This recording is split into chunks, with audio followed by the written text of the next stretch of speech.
Good evening, people. Good evening. What's going on? What's happening? You're right, mate. You're right. You're all right, pal. How you doing? All right, mate. I'm not bad. Yourself? I'm all right, mate. I'm very well. Considering. But yeah, other than that, me personally, I'm very, very well. Thank you. Considering? Tell me more. Tell me more. Well, What do you mean considering? I mean, I think the thumbnail speaks volumes, doesn't it? Let's be honest. I think tonight's show it's probably it's gonna go down as me getting a lot of stuff off my chest. Probably stuff I've spoken about on this channel plenty of times, but I feel it needs a bit more in-depth discussion tonight, and maybe a few United fans within the content creating space, or just United fans in general, should listen to me and start to realize no names. The trouble we're in. No names. I just mean in general. I don't mean anyone in particular.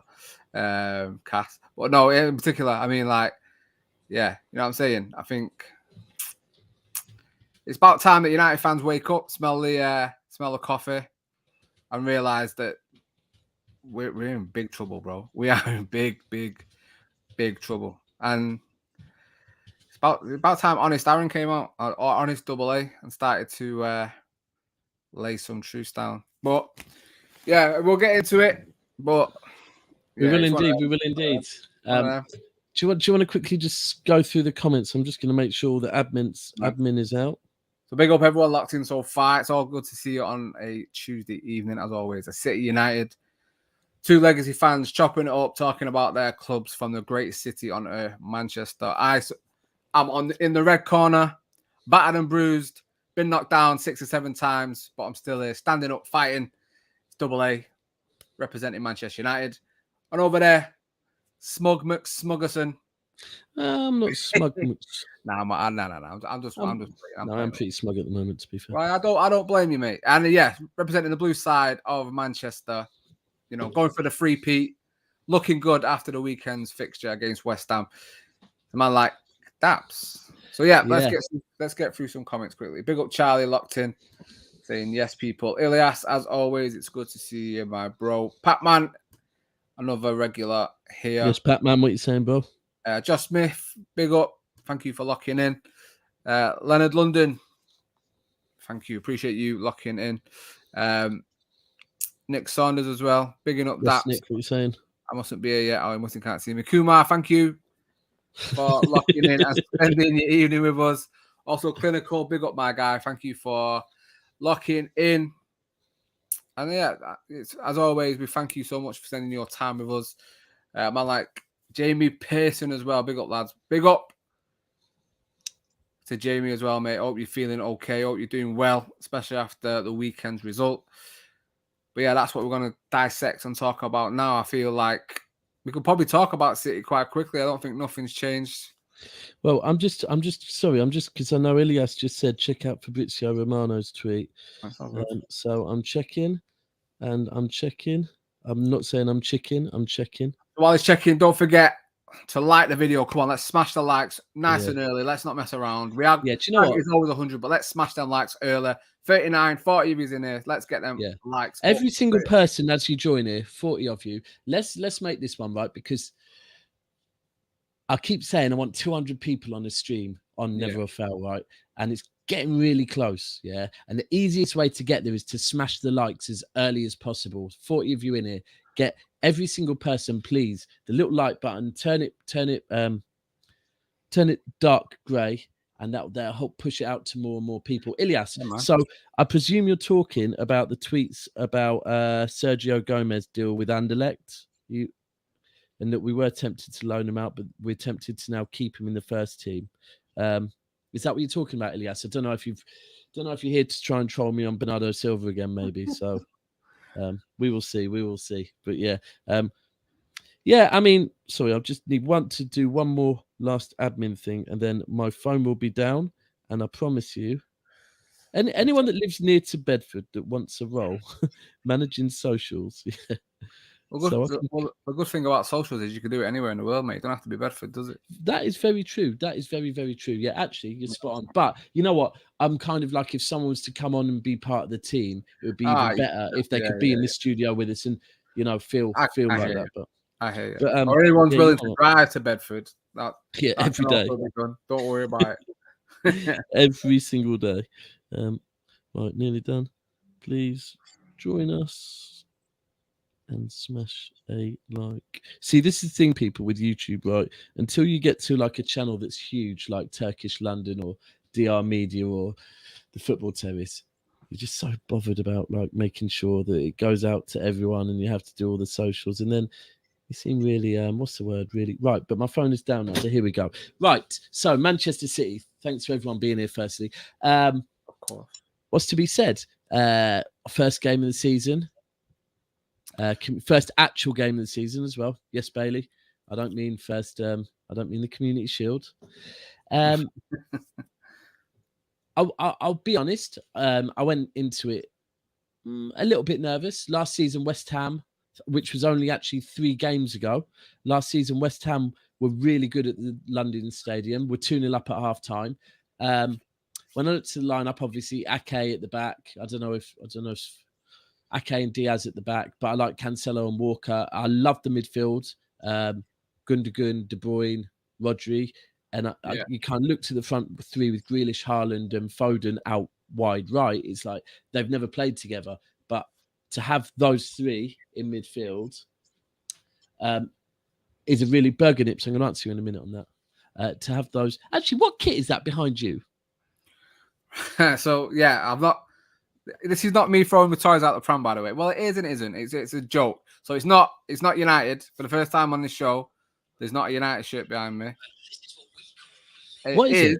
So, as you may know, anyone who doesn't know, I collect football kits. I am 1/3 of Talking Kit, the greatest football kit content YouTube channel that there is on the internet. If you don't know about us, I'm sure the link is in the description. In a minute, go and hop over, give us a sub.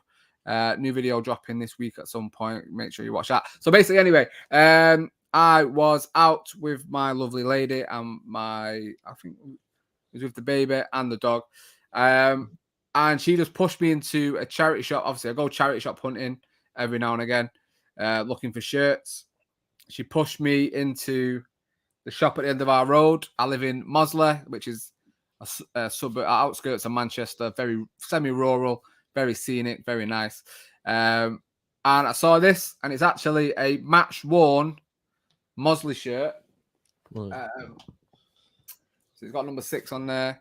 It's got the league patches on there. This is my first match-worn shirt. If that means anything to anyone, I don't know.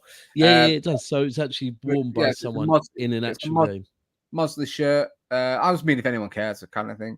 So it's my local team, and I actually went and spoken to him. You've invested, mate. I DM'd him on Twitter, and I said, "Hey guys, do you know if this is match worn or not, or whatever?" And he'd actually come back and said, "Yeah, they do sort of like to raise a bit of money. They'll do kit sales of like what's it called? Kits." Match worn. I bought it for £3. Probably worth about. They probably sold it for about 30 quid, didn't they, or something? 30, 40 quid. So I got myself an absolute bargain. So yeah, first match worn shirt in my collection. And he said, I think the player was Declan Evans, I think. Played. So it's between 2018, 2020. But yeah, I live a stone's throw from the ground, so it's a nice one for the collection. The reason why I asked is because of this guy. So, Burgernip, Sam, I think I've seen you a couple of times now. You might have been the same person that was possibly watching the DR Media watch along. I think I've picked up you're a Liverpool fan, and you're really trying your best to troll me, saying, "Is Luton your second club? I support Luton." Actually, there is a story behind it, and I did it on Talking Kit with a double A. Go back when my first show on there. My real dad was from Boreham Wood, and my real dad supports Watford. I lived with him till I was 3. Then I moved up north with my stepdad and started supporting City. Now, however, it's funny that you're actually picking Luton. If you pick Watford, you might be a little bit close to time. But to be honest with you, Watford aren't even my second team. I don't have a second team. If I was to have a second team, they certainly wouldn't be an English team. However, if it plays to your agenda and your banter, yeah, I do live down south, mate. I don't know if you can tell by the accent. You're pretty spot on there. Fucking You're pretty spot on. I'm just going off. Yeah. I'm just going off some of the comments. I don't know. But what I was going to say is that top behind you actually does, I think, look like a Luton top. Luton, and I think that's because Pac-Man's come in saying Blackpool, and then Pac-Man said Luton, and then Berger Nips has said looks like a Chinese club shirt. Well, no, it's actually Mosler. Now they'd have more sponsors on a Chinese club shirt. Well, I think, wouldn't they? Big up Solo. Thank you for the hello there. Appreciate it. So yeah, it's oh yeah, Bailey as well. I definitely do not collect kits from Liverpool. Absolutely. Have you got any Liverpool kits? I've got nothing to do with Liverpool. My father-in-law is a Liverpool fan. I would never. He was trying to put my daughter into a Liverpool baby grow. That's not happening ever. No. But I saw Liverpool like a training top today. I was doing it. So basically, the video that's coming out on the channel is charity shop hunting. That's what we're going to do next video. So I've been around a few areas in Manchester today. Marple. Where did I go? That's Stockport, really. Marple, Romley, and Glossop. Looking for some shirts today, and I saw a Liverpool shirt, but or kit, whatever. But what if you got the option to buy for a really good price, something like, say, a Salah Champions League winning top? Would you? I would never buy one. I'd never buy one. But if for instance, so obviously there's other the match worn space is quite iffy anyway. Because, you know, don't know if they are, unless you're at the side of the pitch and it gets handed to you, how do you know for sure? You know, these photo matching companies that will match the line of the printing to make this. Oh, mate, it's mad how in depth it goes to. If anyone's interested in stuff like that, there's a great content creator called Ellis. Does away days, and he's been stung a couple of times for match worn Messi shirts. Like it would be interesting to you, Daps. He even traded a match-worn Aguero Argentina shirt for this Messi shirt. Turned out to be fake. And it was a genuine Aguero shirt. Yeah. $7,000 he spent for this Messi shirt, and it's turned out to be fake. But yeah, after this, go and check out his channel. He's really, really good, especially if you like kits. But yeah, I mean, I wouldn't say no to a Salah. I mean, Salah's one of the greatest players in the world. Yeah, exactly. That's what I was going to say. And you know, me being me, I would appreciate it, but that would be something I would give to my father-in-law, because that would mean the world to him to have a match-worn Salah shirt. But personally, for my collection, I mean, unless he didn't want it, I'd have it, but I wouldn't source one and go out my way.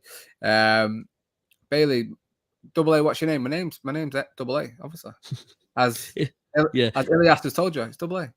Or you could go back to any other Never a Foul show and just Cass and Ty call me every name apart from Double A, which actually is my name, not like the slagging me off out like that. But it's when people say, so Daps is doing a show later with maybe Double A, and it's like, well, we need to know who he's doing the show with, otherwise we're not going to watch it. Yeah, we don't want to watch Daps by himself. You don't have to say my whole Twitter handle. Do you know what I mean? It's just Double A. That's all it is. We'll get to the questions in there. Sorry. Yeah, carry on. I was going to say I don't have a Kirsten Ashton shirt, but I do live quite close to the ground, not far from Ashton at all. So if you know Toinght Hospital, that's where my daughter was born. So that's how close I live to Toinght Hospital. But no, I don't have a Kirsten Ashton shirt. But if you've got one that you want to give me, I'll take it all day long. If that's what you're offering. So what I was saying before is we then had, so going back to the first game of the season, we had Haaland, who obviously after the Community Shield, and if you go by Twitter, didn't have the best of games, but actually if you watch it, he really wasn't that bad. Then you had Grealish on the left, Foden on the right. And I kind of thought, all right, that's the first time they're playing together. But if it is going to be the first time they're playing together, to have a solid, experienced midfield of Gundogan, Rodri and Kevin De Bruyne behind you was like a good place to start. Then when it kicked off, I must admit, I was surprised with how much West Ham kind of sat back. They really did sit back. But then when you think about it, you think, could this be something that we keep seeing this season now, that teams are becoming more worried of Haaland if they leave space behind? So, and look, we won't talk on it too much because that's not what tonight's show about is, or what tonight's show is about. However, what I will say is, if we didn't look very good apparently in the Community Shield and didn't know how to play with Haaland, how quickly did Pep get us knowing how to play with Haaland? The penalty, Firstly, he created that penalty, with his burst of pace. It was a clear penalty, and I was nervous. I shouldn't have been nervous. I was nervous because of the fact of fucking hell. If he doesn't if he doesn't score this, the fact is, once you saw the penalty, he was always going to score. It was just very simple, very simple. But the second goal. So what we saw then is we saw West Ham ultimately, if they wanted to win, they had to step up a bit. Perfectly weighted De Bruyne pass. Now, the pass was extremely good.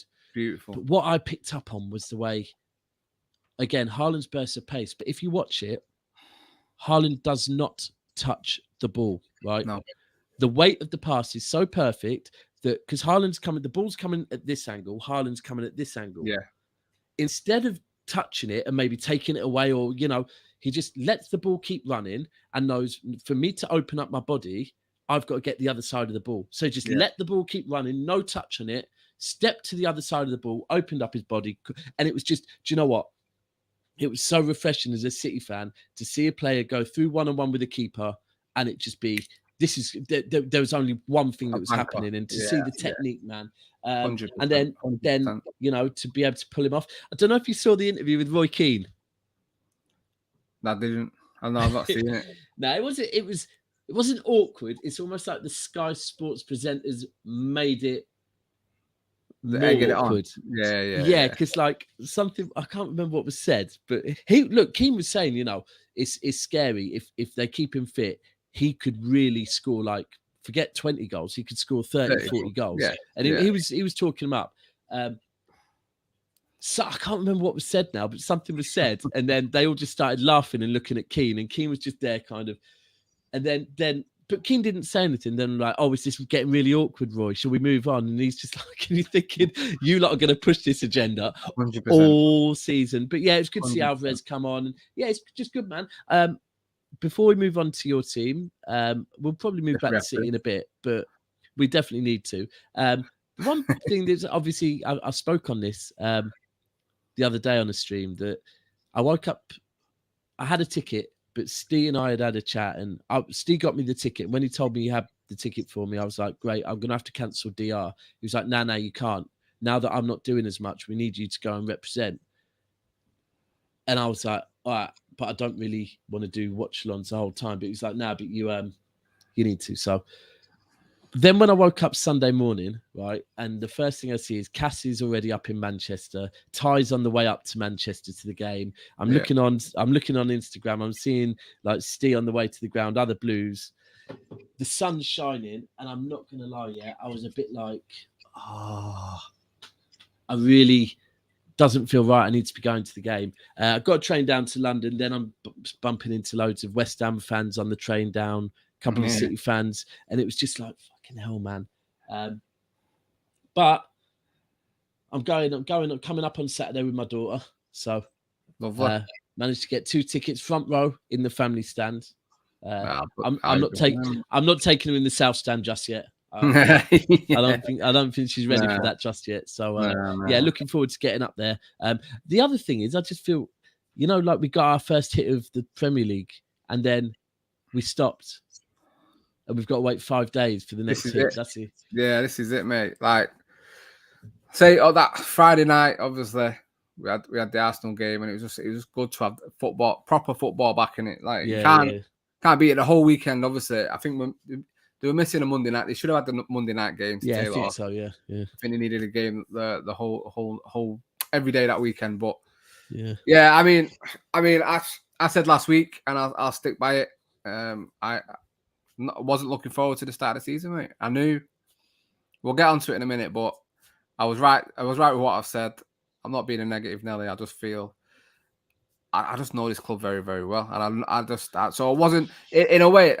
It's horrible to not look forward to your season starting, but like I say, we'll get onto it. Why I wasn't, but it's just good to have football back.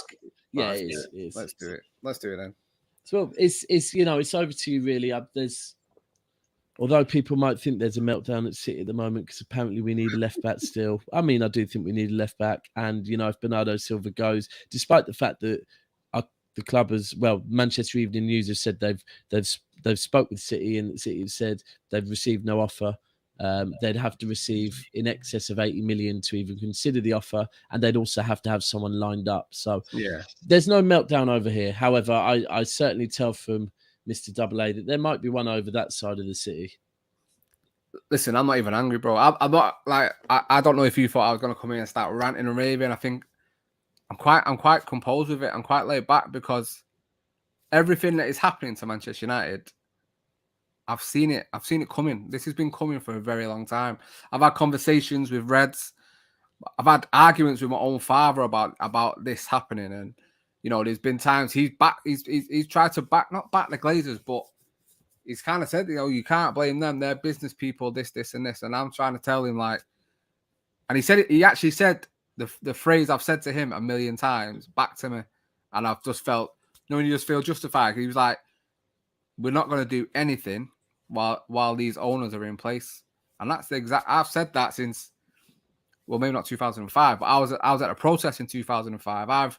I've never backed the Glazers. Yes, I do have a season ticket, and you can say, well, you're giving them money, this, and this. But, and I was saying last week, I don't buy merchandise, I don't buy shirts, but, looking at it, people are free to support the club however they want, and people feel close to their club going to games. People feel close to the club wearing the shirts. It's one and the same. It's however you feel comfortable showing your love to Manchester United. You are more entitled to do that than anyone, and it doesn't matter if you buy the club direct, you buy it from direct, you buy that from the mega store, or if you go to a game and you spend £100, you're entitled to do that. But that alone is not going to get these leeches out of this club. Yeah, I walkouts could work. I think that could work. Do you know what? I was just on a stream with Flawless. I was just on a stream with Flawless and Flawless, Cass and Monts, and I don't know, something happened on the terrace where I think Terry was. The comments were saying Terry was educating Cass on basically, the right and wrong, the etiquette of being an actual fan of Man United fan, and that you shouldn't go to games. Yeah. And I'll be honest, I don't agree with that. We've had these conversations before. If you want to go and support your club, that's perfectly fine. I spoke on a United fan. I can't remember her name, but she'd waited years for a season ticket. And eventually when she got offered one, she took it. And then everyone was like, well, you're supposed to be Glazers out. If you're Glazers out, why are you taking a season ticket? She's like, because I've waited 10 years to support my club. I'm not going to turn down the chance. And I think the key thing is that if you were to turn it down, this is Manchester United. They're a very big club. Someone else will step in and buy it. You are not taking any money out of the Glazers' pocket by not going. You're not. No. Now, someone made, I think it was Mo made an interesting point. Maybe this was done in Italy. Everyone still bought their season tickets, but then they didn't go to games, which then left the ground empty. And then it really hurt the owners, because the sponsors were like, this does not look good in the Far East. This does not look good in China. This does not look good. And I thought, it's interesting, but at the same time, if a season ticket's a lot of money to a fan, right? To buy it and then not go. I mean, I think there's a lot of fans that would love to be able to do that, but at the same time, they've spent their hard-earned cash on a season ticket, especially in this day and age where things are really, really, really tight and stretched, to then not go to a game. I mean, and let's be honest, I supported City when we were shit, right? Yeah. I still enjoy going to the games. I did. You still enjoy going to the games. You don't always have to be winning. Now, I do get where United are coming, where some people might be coming from, but it's such a difficult one. It is really such a difficult one, because you want to support your club, don't you? Yeah. Listen. Like I said last week, on my form when I was in school and we were writing your interest down for your work experience, I put down one of my dreams, one of my life goals was to own a season ticket for Manchester United. I managed to do that years later. This is everything I've ever wanted, being an obsessive Manchester United fan. Football is a massive part of my life, everyday life. As Daps will tell you, running a channel, you constantly have these you're thinking about football all day long, and you know what will work in terms of content, what will work in terms of guests, features, this, and this. Football has been like that since I can remember. So being able to go and watch football with my old man, and you know, it runs deeper than just I go and watch my team, because these season tickets, and you know, I'm not going to start getting emotional and deep here with everyone, but these season tickets have saved mine and my dad's relationship. We didn't really have one before having these season tickets. It took one game. I bought 2 tickets to go and watch. I think it's United in the FA Cup against Fulham. First ever game together that we went to, and that's it. And that's years and years. We just didn't go to games. First ever game, and then we decided to get a season ticket. That's built our relationship. We're really close now. Do you know what I mean? Like really, really close. And so it's got a deeper meaning than just sitting there watching 22 guys kick a ball around. It's more than that.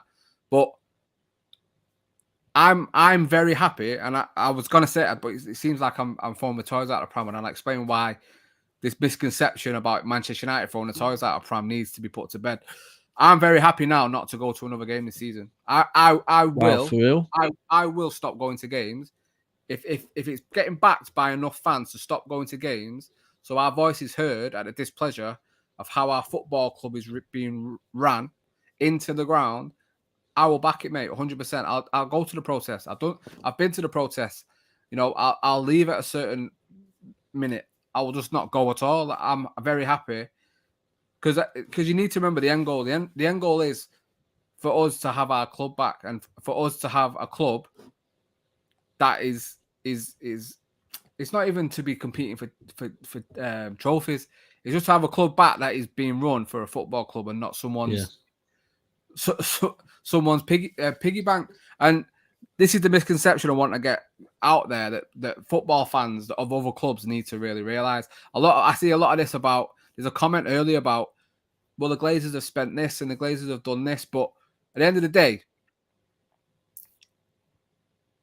I'd be very happy that if United never won another trophy, if it meant the Glazers leaving, because the Glazers are doing nothing but saddling this club with more and more debt and taking more and more money out, and they're not, like, it's hard to say, they spent $1 billion, but look what they spent it on. Of all the money they've spent, who's really around now in terms of players? You look at the money forked out for Falcao on a loan for a season, he was terrible. Di Maria, Depay, there's countless players. Pogba, there's countless players I could tell you a name to you. That could have gone. Greg's got one for a lot cheaper. Well, and it just goes to show that the club's saying, yeah, but they've done this, they've done that. But listen, the way they bought, I mean, there's that video of the Sky Sports presenter last night, and he says it perfectly. And I don't really agree with him. I'm not a big fan of Sky Sports, but he sums it up perfectly. The way they bought the club, they leveraged the debt on Manchester United. That is illegal now. You couldn't do that now. So it needs to be looked into, because, you know, they've took a club that was self-sufficient, thriving, we didn't need a sugar daddy. We didn't need anyone to come in, and that's no shade on your club. It's just the truth. We didn't need anyone, and they've come in and they've put you had the farmer sugar daddies back in the day. Well, yeah.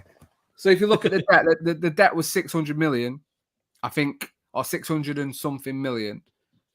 In 15, 17 years, only 6 million of that debt has been paid off. So we're still 590 odd million pounds in debt. It's all been paid on interest. They still take dividends. They took dividends out in June, and before that, they took it out in January. We've not backed the manager in this transfer window, but yet they're still taking £11 million out. They won't pay what it takes to get De Jong here. They'll take £11 million out to line their own pockets. They won't pay for Anthony, but they'll take £11 million out to line their own pockets. Yeah. During COVID, I think we're only one of 2 or 3 clubs that take dividends out. In COVID, when no club was taking anything, they were still taking dividends out. This should show you what they are. They're nothing. They're not football people. They don't know how to run a football club. They want Manchester United to be a franchise. Woodward has said it. He wants to be the Disneyland, the adult Disneyland, the adult Disney World. He wants faceless people in there every game. 75,000 different people every game who are going to go and spend £100, £200 in the club shop. I won't do that. I don't give my money to the Glazers other than a ticket. I don't buy food when I'm in the ground. Don't buy drinks when I'm in the ground. Definitely don't go to the mega store and buy stuff. So they don't want me there. When I'm there, I sing Glazers out. Anytime it's up, I sing it. So if I wasn't there and it was a day tripper, as they're called, every single game, they're not going to sing Glazers out because it's made their day that they're there. So, sorry, can I just apologise? I just put that far too quickly without chucking it. If that was aimed at any particular fan base, I apologise. I wasn't supporting any agendas against any single fan base, even if I might not like certain fan bases. I didn't mean to do that, so apologies. I don't know if it was or not. I put it up way too quick. All right, so question for you. How are you feeling on the two players? Well, how are you feeling on the rumours about Arnautovic? All I could do was chuckle, really. All I could do was chuckle because it's not surprising. This is what they do again. You know, they say, you know, you spend X, Y, and Z on this, and this. But if you could go back as early as Van Gaal, and Van Gaal came out and said at Manchester United, you don't get your first choice. You get the third or fourth choice player. So I'm not surprised that De Jong isn't coming. I'm not surprised we couldn't get Anthony. I'm not surprised that we couldn't get Timber.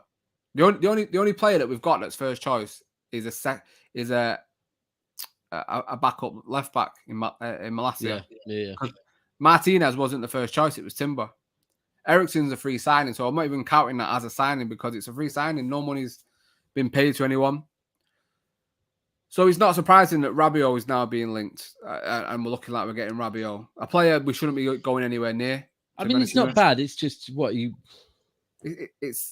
But it's not the line we were given at the start of the summer by Rich and Arnold that all the money that the manager wants is there. This new United that was meant to be happening under Murta and Arnold and Ten Hag coming in, and you know it's not surprising to me that these players that the manager wants aren't coming. And yeah, you know we'll probably never know the truth. Why have we spent 2 or 3 months looking at De Jong when he doesn't want to come? Why have we not moved on? Why have we not got 3-4 targets lined up for other players? There's plenty of midfielders out there that Manchester United could go and get. Yeah, we're looking at strikers, we're looking at wingers, we're looking at defenders.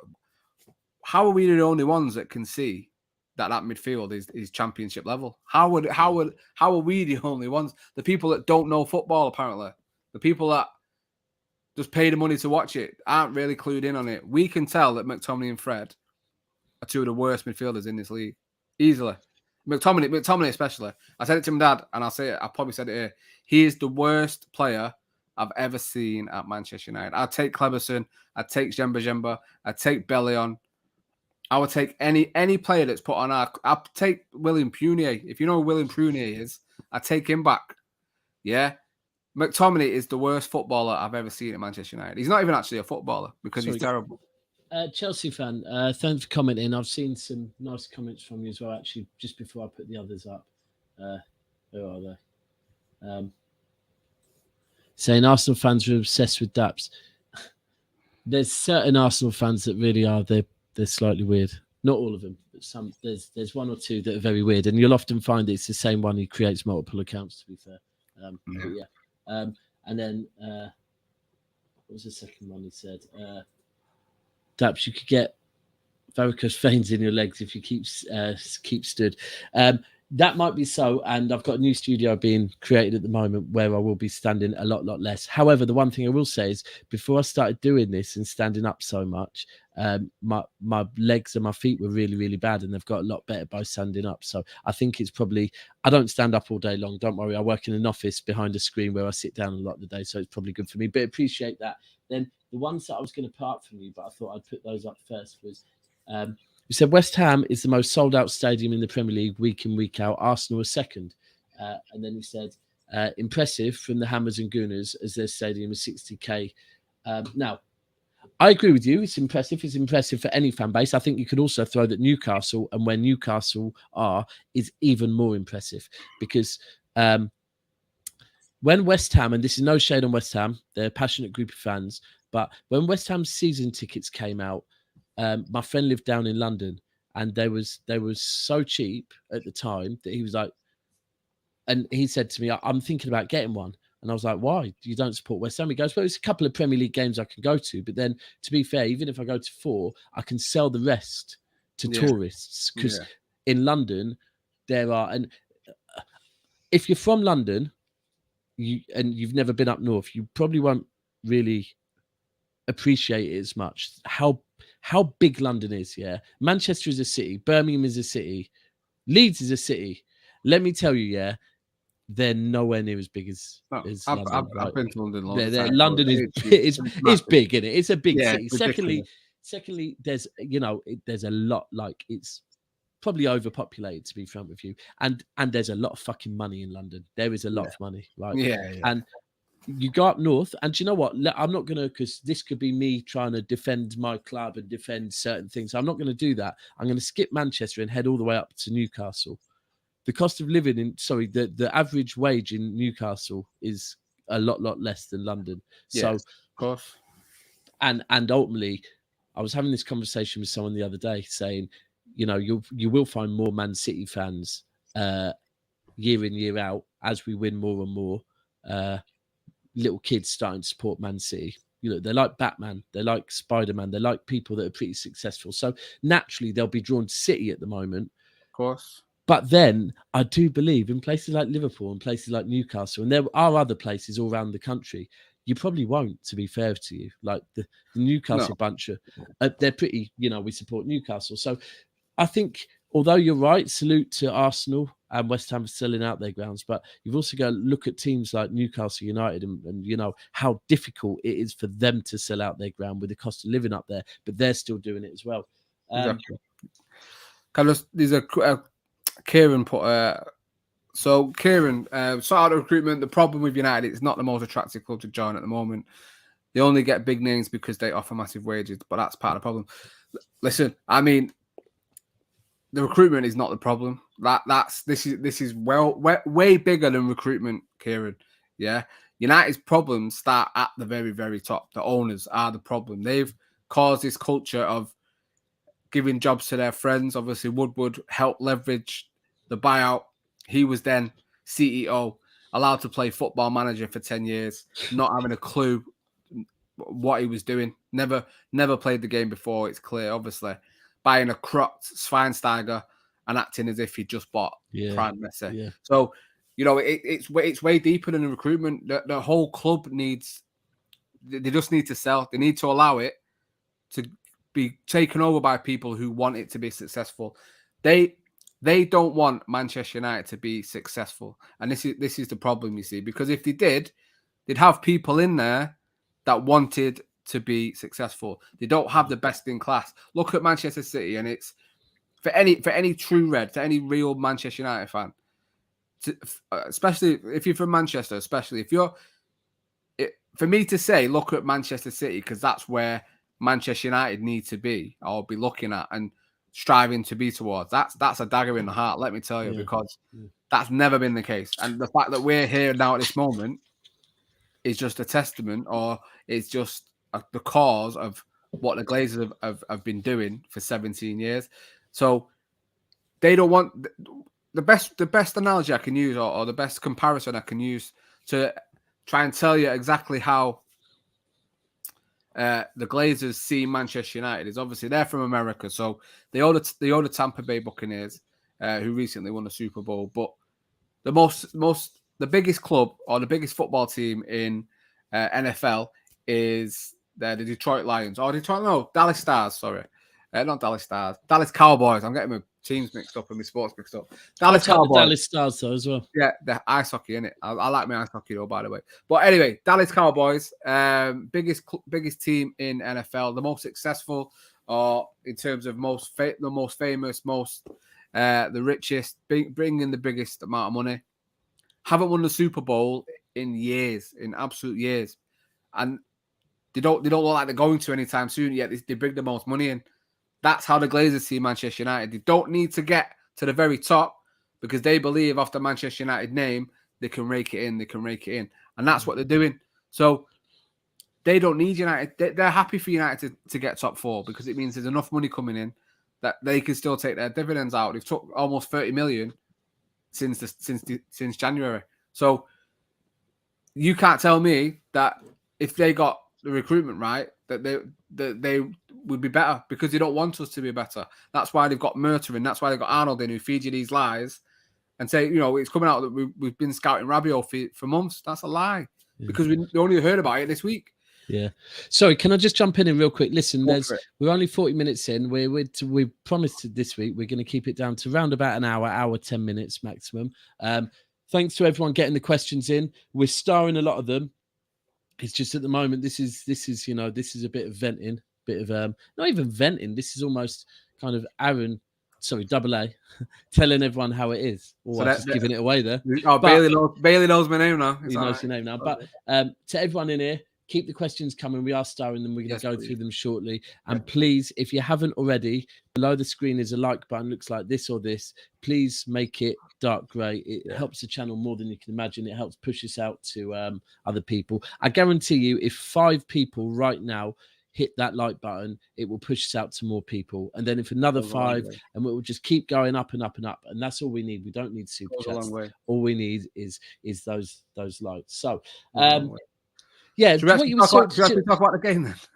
Yeah, we can talk about the game. Let's talk about the game actually. Just quickly though, on TalkSport on the way home, I was listening to it, and some of the stuff you've been saying tonight was actually being echoed on there about like the players, the fact of that too many players, just money being wasted on too many players, and how many of them are about now, and and someone was saying about the scouting system. Is it almost like, well, we looked at Arnautovic several seasons ago, so why don't we look at him again? It's like, why would you look at him again? He wasn't amazing there. And it's like they literally have no idea where to go at all.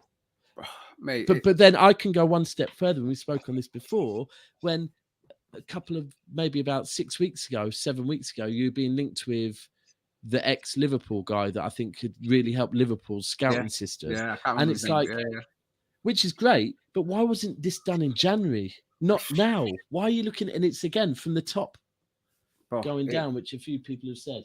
It's absolutely mad. And apparently we turned down the guy that's at PSG now. Can't remember his name, but look who he's brought in on a budget. Like Renato Sanchez and all Vitinha, all them players he brought in on a budget. And I mean, it's mad. There was a rumor that they wanted to bring Van der Sar in as the technical director or director of football, and they were scared to bring him in because they were worried of the levels he would want United to be at. They were scared that he would ask questions why they weren't challenging, why they weren't doing this, why they didn't have this in place. You know what? And this is what we're up against. Look at Rangnick. Rangnick came in, saw it for what it was. I don't care about how he played. His manager, I don't care about that. He was shit. Let's move on. Let's get past it. He's not a good manager. He never was.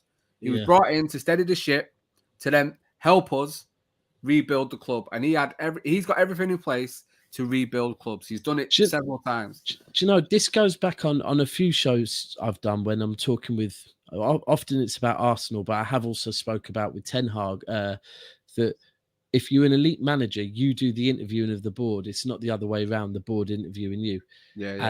Ultimately, I kind of have said before, this is the reason why Arsenal fans need to understand. This is why you've got the managers you've got, and maybe not always the managers you've wanted, because the managers you've wanted will have asked your board certain awkward questions like, what are my objectives? Where do you want me to finish? What's my budget? And those type of questions, ultimately, the answers, like Diego Simeone is a prime example. He wouldn't have liked the answers from Arsenal. If Arsenal said, we want you to come and maybe get us into the top 4, well, he's not going to leave a club where he's getting paid a lot of money to. So it's good. Now, I just wanted to come to this one as a United fan, and I salute every United fan because this is why we like doing this show. And we've got other shows on Never Fail called like Rivals Not Virals, where you can have conversations, and of course there'll always be some digs. It's natural, but it's good when you can see it this way. And we created the thumbnail today. I'm just going to share it real quick because it's very similar to what you basically said there. Where is it? Your computer. So this was the thumbnail for those of you that haven't seen it for tonight's show. When it loads up, sorry. It will load up. While I'm waiting, please smash a like. I'll just give it one more time. Please smash a like. Here we go. So this is a thumbnail, and that is one hell of a picture of Old Trafford, bro. Whoever made that, I salute them. I know it's not real, but it's not far off. I'll be honest, mate. It's not far off. It's getting that way. And it's funny though, because we used to look at Old Trafford as the shiny stadium, and then you look at City's not just the stadium, but you look at the complex. By the way, superb artwork from Soups, Hold Tight Soups, as always.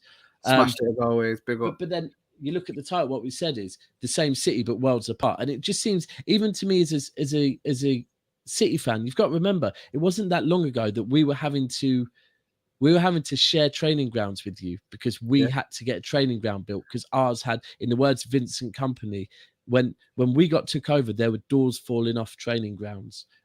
We didn't own our stadium. The Manchester Council. It was the ex-Commonwealth Stadium.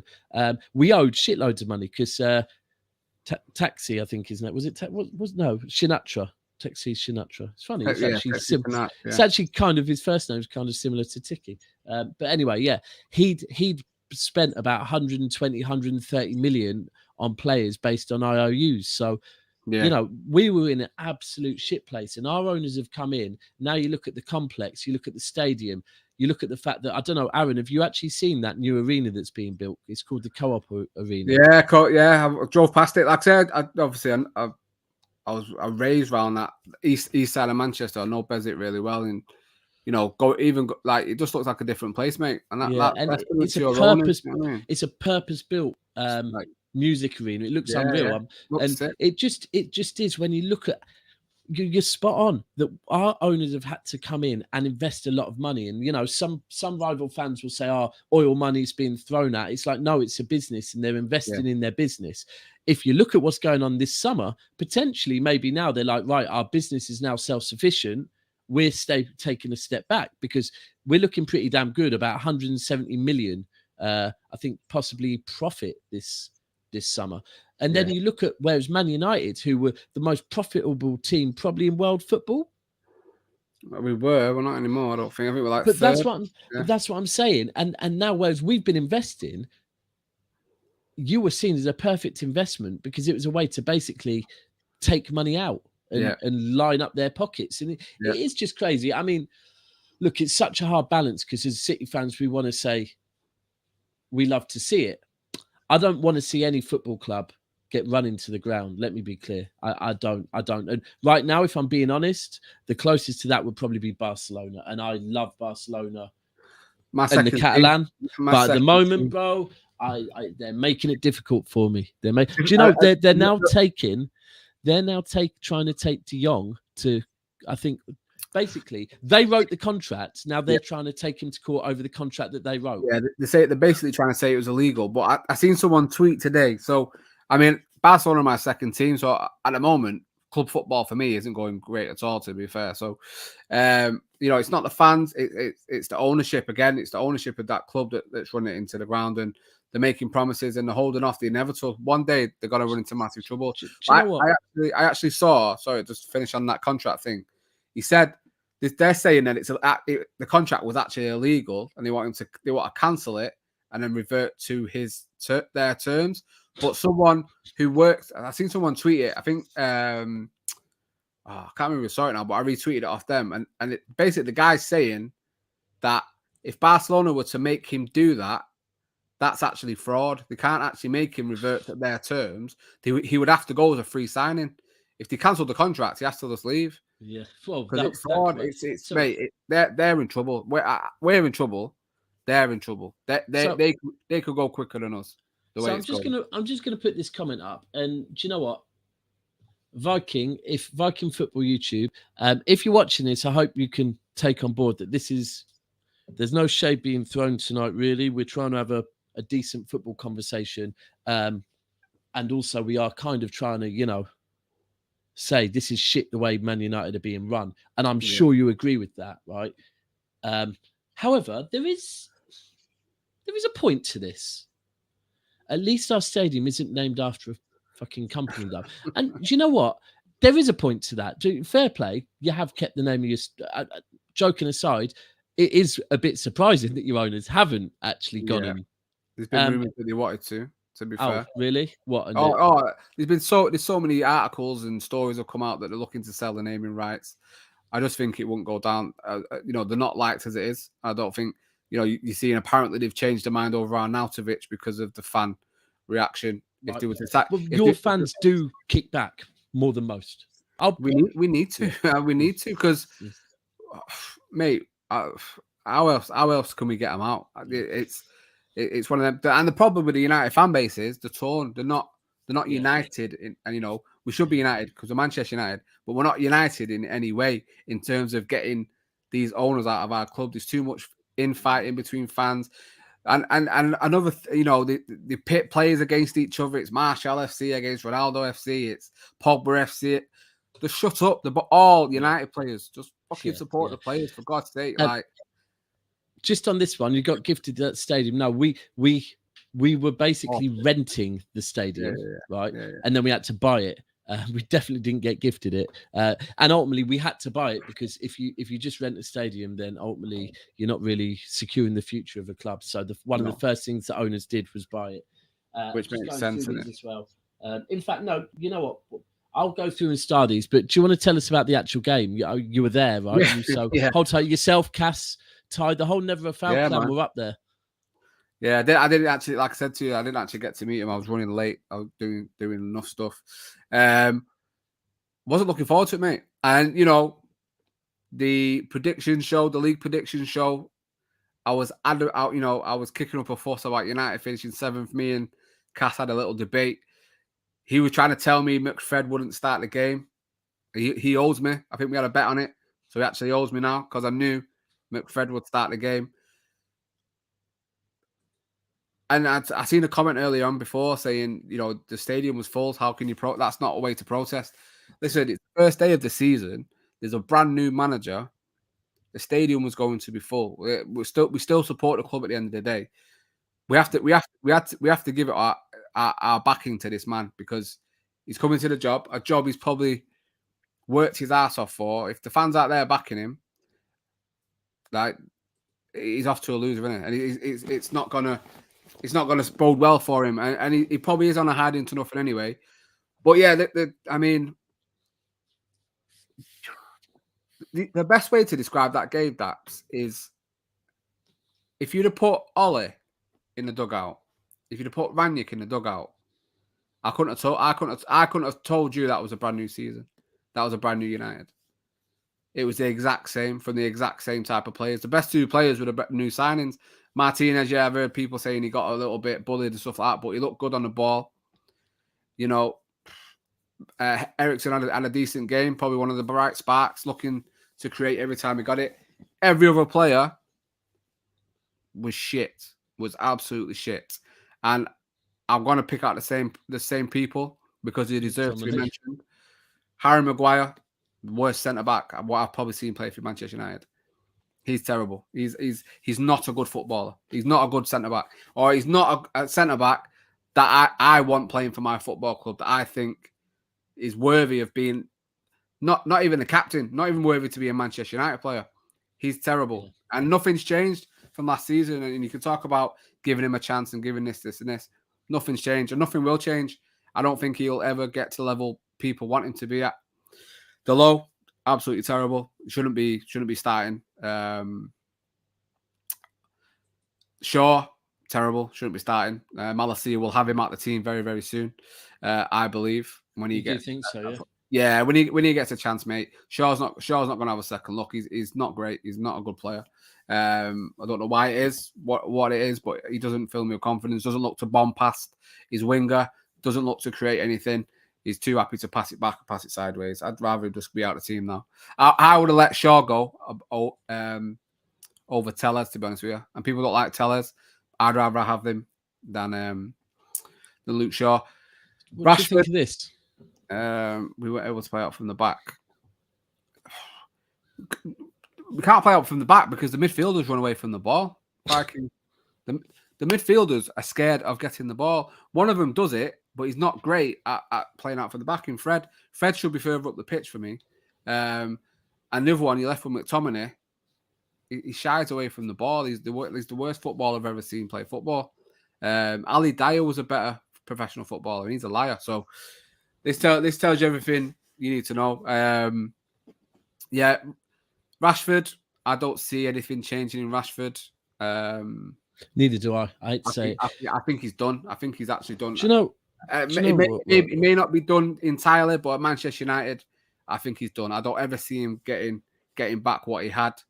Do you know, we were speaking, I can't remember who the other guy was speaking on, and it was quite important. I was speaking with somebody yesterday about another player, Dele Alli. Right, about Dele Alli. That was it. 84 people in here. How long we got left? We've got 15 minutes left. Then after this, people stay on this stream. I'm going to be on another stream afterwards with my friend Don Hassan. First stream we've done for probably about 6 weeks together. So please stay on here, and it will direct you straight over to that, where we're going to be talking a lot more. Chelsea fan in there as well. But if you're here right now, thanks for being here with us. Keep those questions coming in. We're starring them. 15 minutes to go, and please give it smash the like button. So we're speaking on Dele Alli and how such a talented player, and really talented, really, really talented. The his ceiling was high, and basically his head got turned by, I think he got one of the first to get a massive boohoo contract and all the rest of it. And obviously look what's happened with Dele Alli now. And then there's Rashford, and I made a joke of it that when I was going on holiday with my daughter, I went into WH Smith's at the airport looking for maybe a Harry Potter or some sort of book that she could stick a book or something, right? And I saw in the kids area, like best-selling, it was a Marcus Rashford book. Now, I kind of put it on my Instagram, like saying, what is it like? Yeah, I remember that, yeah. But then, and one of my mates actually messaged me saying, Joke Inside Daps is a really good book. I got it for my son. It's really good for kids' mental health, which salute to Marcus for that. And 100% salute for what he did during COVID. Yeah. But I didn't know about kind of the book side of things. And when you think about it, most players, when they start getting involved in other off-field activities and other things like this, it's the twilight years of their career. It's not when they're at that age where they should be focusing. And you think Dele and Rashford, it's a bit early, because you know what? I'm a lot older than Marcus Rashford. I'm a lot older than Dele Alli. But I know that as I've got older and I've faced more and more responsibilities, more and more stress, that's when my mental health deteriorated. Yeah. Right. And that's when it becomes too much. And that's when, I'd lost my dad, and I'm trying to find someone to reach out to as a male role model to say, I need some help here, because you know what? I'm not a kid no more, and I've got a mortgage, and I've got this, and I've got that, and I've got a kid on the way, and it's like, that's probably what's happened with Marcus Rashford. He's still, I'm going to call him a baby, and he's got all these different things. How can he focus on football when he's got all these? And does he really want it, or is it just his agent or whatever? It's like, you must do this, you must do that. And it's, do you know, what does Marcus, do you want to go back to and just play football and have no responsibilities, just play football and know that there's a lot of money building up in your bank balance? Because it is sad to see young players like that. We spoke last week, remember when we spoke on Michael Johnson and Paul Lake, and how they suffered from mental health and ended up retiring early. That footballers have a lot. And I never really deeped it, how much that, Rashford, it probably is the off-field antics, but I can't see him coming back from it. I really can't. It's really horrible to see that. Like we said last week, there's nothing better than an academy product coming through and being a first teamer and being a great player that the fans love, and the game loves. I think Rashford was very well received when he come through. Scoring on every debut, even for England. He was a big player for England, and I think he was widely received. Obviously, the penalty miss in the Euros has probably changed that a little bit. But I think the only player that's come out of that unscathed is probably Saka, which is telling. But I don't know what he can do. I think other than him being taken out of the team, maybe even being given a month off and no football. Just go away and just don't think about football at all. Come back, feed him back into the team, substitute appearances, 10 minutes here. build it up, and just let him get back to the basics. Because now what it looks like is, like I said, you can't. I've said it before. You can't play your way into good form, and he's trying. He is trying, but nothing he's doing is coming off, and he looks lost on the pitch. And every time he gets the ball, every time it don't come off, you can hear the groans in the crowd straight away. And I've been guilty of it, cursing him and stuff like that because I'm frustrated. But I'm frustrated because I know how good he can be, and he has been in the past. Whether he needs to move from Manchester United, that may be the case. And if he was to go, I'd wish him the best. But I just have no confidence at the moment when he's on the pitch, and I don't feel like he's going to do what we need him to do in this team. And it probably is too much pressure with the outside influences and the outside activities. It's too much for a young player to burden such a thing. And right. So on the burning thing as well, do you think it's also valid to say, because at the time I thought he did massively, Ollie rinsed him a bit much as well when he was injured. He seemed to be. I mean, I'll always remember that Europa League game where it just looked like, bro, why is he on the pitch? Why is he still on the pitch? Why is he still on the pitch? He looks knackered, man. That was an issue with Ollie though. He ran that team into the ground. Bruno suffered for it.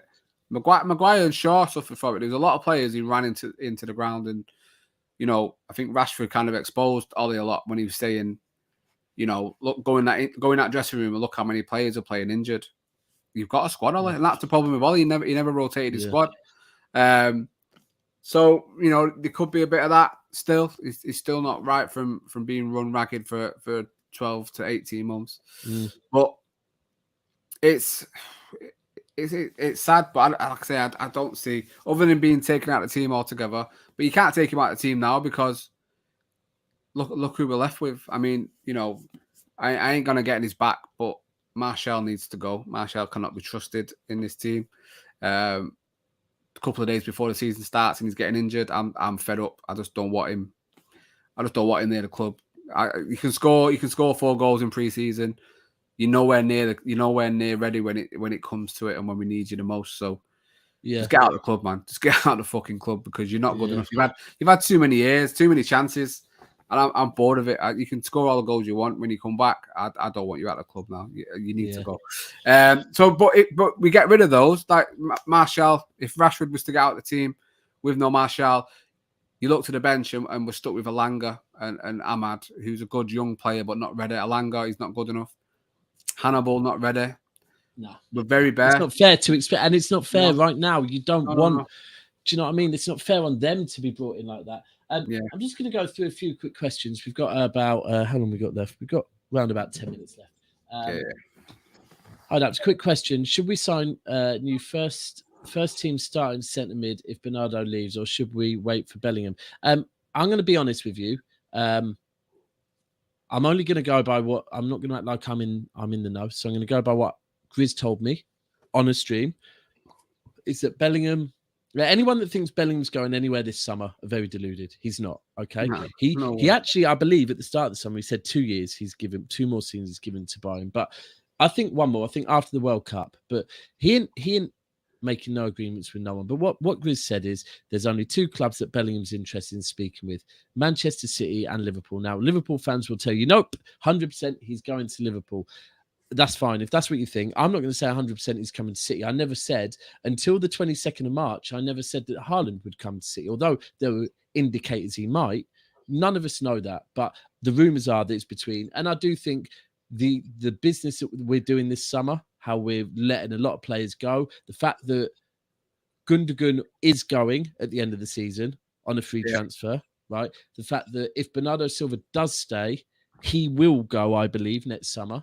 I do think we're going to be in strongly for Jude Bellingham next summer. However, if Bernardo Silva goes this summer, I think we need to sign someone, right? Because ultimately, could Foden play there? Yes. Could Grealish play there? Yes. But the fact is, our squad is too light now. It's it's another player leaving. We've replaced Fernandinho. We haven't replaced Zinchenko yet. Mendy is no longer part of the team. We haven't replaced Ferran Torres. Sterling's gone. Jesus has gone. Right. We brought in. So we are light. McAtee's now gone, which is one of the players that we thought maybe would be coming in and playing a bit more. So we do need more players. So yes, I do think, but I think whoever it is, we have to be clear. The midfield we saw the other day, if we are talking starting 11s, which is very difficult under Pep, our starting 11 in midfield is always Rodri, Gundogan, Bernardo Silva, and De Bruyne rotating. Oh, and then Fernandinho, whereas Fernandinho, we were having to not play too much because he was old. We now have a Calvin Phillips that can be rotated in a lot more. So Rodri will probably get that rotation. By the looks of things, Foden and Grealish for now will be our wide players. So if we bring in a new player, I don't think he's going to walk straight into the team. But that's the beauty of having Gundogan, Calvin Phillips, Rodri, and Kevin De Bruyne, that we don't need anyone to walk straight in. We have to be clear. When Bernardo Silva joined us, he was an amazing footballer, but he's got better because he was playing alongside Fernandinho. He was playing alongside Rodri the last year or two. He's been playing alongside De Bruyne, been playing alongside David Silva. All these players help to develop one another. So whoever we bring in, we can't expect anyone to come in and do the same role as Bernardo Silva because quite simply, they haven't played under Pep. They haven't played alongside the players we've got. So even if we bring in let's say De Jong, right, which I don't think would ever happen because we haven't seen enough of it being reported on. Let's say we did. He's still going to need to get used to playing a certain way. But I do think we need to bring someone in. I think that was the same question you asked. Who would you go for then? Daps, you're saying you need to. I mean, ideally, I would love Jude Bellingham. But for now, obviously, if you can't get Jude Bellingham, I'll be honest. I would love the De Jong thing.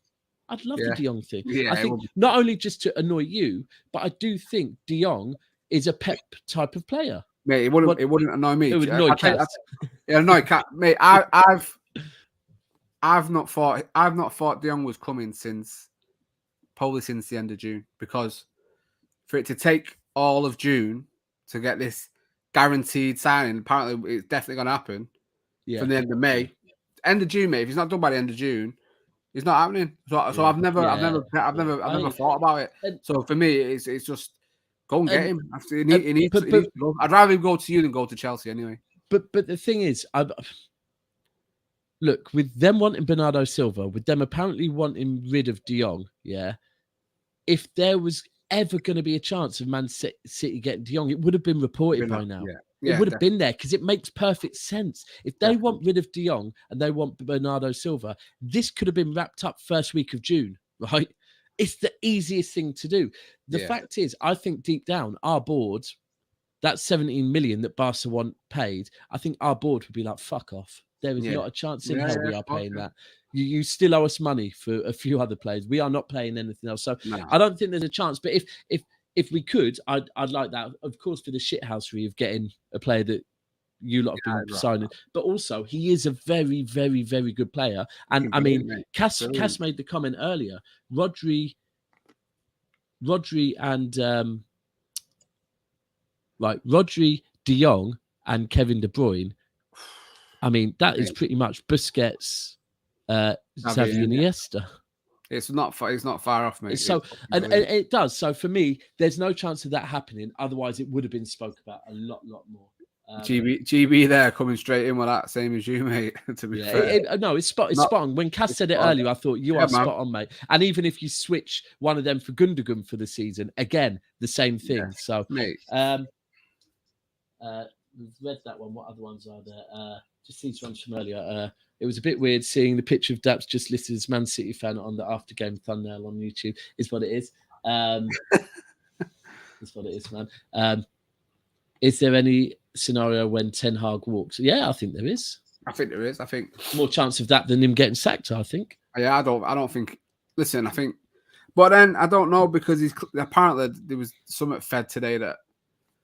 From obviously someone who's close to the club saying that he's getting everything he wants. It's not true, is it? Because he hasn't got De Jong. So, but then you don't know what allowances he's made to get the job. You know, apparently he wanted the job desperately. So, I think a lot of United managers that have come in. I'm talking Van Gaal. I'm talking Jose. Definitely Ole have allowed the club to be in control when it comes to certain aspects, and has Ten Hag done the same thing? Possibly. I don't know. I can see him going. I can see it get to a point when, it becomes untenable. Because can you trust it? He's been lied to.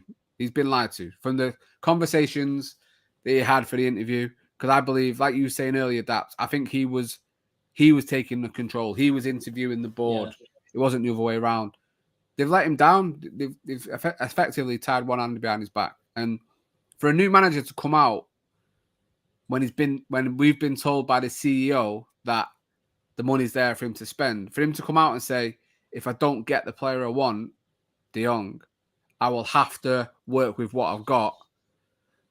That's damning. That is damning. That's That's reading between the lines. That's me saying I'm fucked here because they're not gonna help me. They can't get what I want. So yeah, I can see him walking. I could as well. I mean, let's see. There's just a few more we're going to get through. We're going to end the stream in a couple of minutes. And remember, people, anyone that's in here, 84 of you in here, salute to every single one of you. One of the things that we really love on Never a Foul is the retention.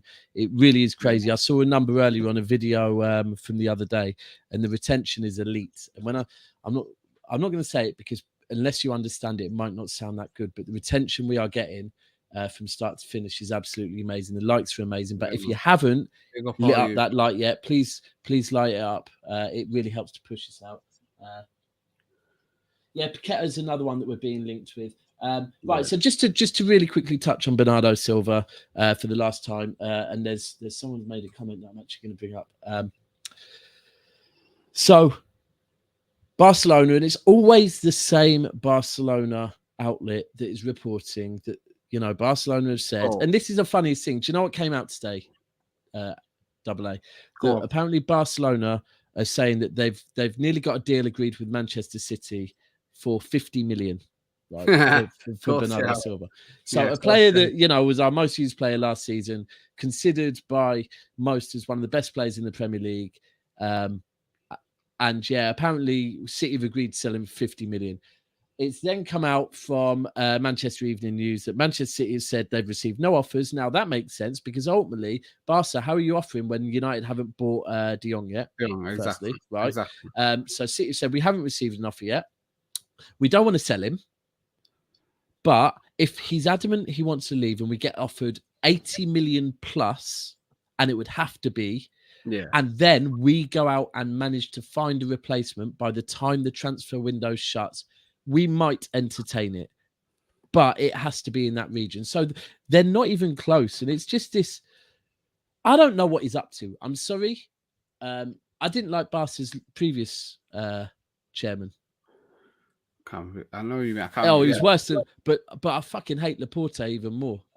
What he's done this summer, not just to Manchester City, but to every single the whole window. He's fucked up the whole window. He's fucked up pretty much every single club. And I called it very early on. He started the transfer window basically, I think, offering Barcelona, offering UEFA money for them to be able to spend however much as they wanted, apparently. Saying that City need to be investigated. And then it's just what he's done is just insane. And ultimately, some of the wages they're paying is pretty mad as well. So anyway, the last one. They still can't register Lewandowski, Rafinha, Koundé, Kessie, all these players. They still can't register yet. So it's madness. I don't know what's going on. It'll get sorted because obviously the Barcelona and they always get bailed out in Spain anyway. So it'll get sorted. But the way they're allowed to do this is just mental. It's crazy. It's crazy. No one else would get away with this. Brina said, why not ask Barca for a swap Gavi plus some cash for Bernardo? Gavi is incredible, talented, and said he won't renew if Silva comes. But that's a valid one as well. And look, and Gavi, I know Pedri we're not going to get, but Gavi, Pedri, De Jong, any of those I'd take. Like I would take them and the same as what Pep. I think it would still be a conversation. Bernardo, you sure you want to go? Because we really don't want you to go. Yeah, he looks happy as well. By the way, he still looks happy. He's still in training and everything. Yeah. But I don't know. I think I tweeted as a joke earlier, but I kind of think it's true. For me, in my opinion, Bernardo Silva likes to win trophies. I think Bernardo Silva wants to have a baby and wants to be closer to her family. That is what I see it as a very respectable man that ultimately doesn't want to come out and say, oh, it's, you know, the other half. And it might be him as well. I think they're of an age, they want to have kids, and you know what, they want to be back over that side because he's happy, he's winning trophies and whatever else. But anyway, professional, great show. Yeah, great show. For all of you here, if you hang around, the stream's going to end in about 2 minutes and it will redirect you. If it doesn't, just click and it will redirect you to where I'm going to be next with Hassam. We'll be back next week talking Man City, Man United. To all City fans, please shout me on Instagram or Twitter. Firstly, shout me anyway, MCFC Daps. But if you're going to the game on Saturday, shout me. Love to meet every single one of you. Anything you want to plug or anything you as got always, maybe AA on Twitter and Instagram. Get at me over on there. Obviously, Talking Kit as well. The greatest football kit content on the internet. We have got a new video dropping this week. I'm going to be doing a charity shop hunting video. We're looking for kits in some charity shops today. So that'll be coming out this week. So yeah, just go and give us a subscribe. Cheeky little subscribe. Make sure you do that. Growing. So 69 of you in here. I would love 69 new subscribers. Do it, people. The links are in the description. I think it's in there twice, and it's literally a case of click on it once and you'll be there. So listen, I'm a sad United fan. My club is dying. Give me something to smile about. Go and subscribe to Talking Kit, and I will be back on Never Foul, obviously. Other than this great show, like Dap says, the highlight of our week when we get to it is 100%. And the final thing I'll say is, well, boys and girls, how the fuck did Haaland, the flop, manage to score 2 goals on the opening day of the Premier League? We're out, people.